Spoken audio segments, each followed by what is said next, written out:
Lead two નાઇટ્રેટના હું અહીંયા લખતો જાઉં છું lead two nitrate PbNO3 twice બરાબર। લેડ ટુ શા માટે કીધું તો કે લેડનો વીજભાર છે એ +2 છે એટલા માટે Pb કૌંસમાં 2 લખેલું છે। એટલે લેડ ટુ નાઇટ્રેટના વિઘટનથી એટલે કે આને ઉષ્મીય વિઘટન થાય, ગરમ કરવાનું છે, શું મળે છે તો કે PbO મળે છે, ઓક્સિજનનો -2 વીજભાર, લેડનો +2 વીજભાર, સાથે સાથે ઓક્સિજન વાયુ છૂટો પડે છે O2 અને નાઇટ્રોજન ડાયોક્સાઇડ વાયુ છૂટો પડે। એમાં નાઇટ્રોજનની આગળ આપણે કેટલા લખશું એ અહીંયા જણાવવાનું છે। નાઇટ્રોજન ડાયોક્સાઇડનો સહગુણક કયો છે જણાવવાનો છે।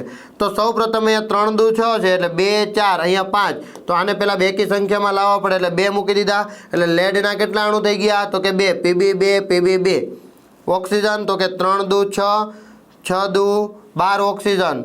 તો હા પહેલાં નાઇટ્રોજન પણ જોઈ લઈએ કેટલા નાઇટ્રોજન થઈ ગયા તો કે નાઇટ્રોજન 2 દુ 4 થઈ ગયા 4 થઈ ગયા। હવે ઓક્સિજન ગણીએ તો ઓક્સિજન 4 દુ 8 8 ને 2 10 ને 2 12 3 દુ 6 6 દુ 12 લેડ 2 નાઇટ્રોજન તો કે 2 દુ 4। ઓકે, પ્રક્રિયા સંતુલિત થઈ ગઈ। આપણો જવાબ ક્યાં લાવવાનો છે તો કે નાઇટ્રોજન ડાયોક્સાઇડની આગળ કયો સંખ્યા મૂકેલી છે, કઈ સંખ્યા એટલે કે સહગુણક કેટલો છે તો કે આપણો જવાબ આવશે D 4।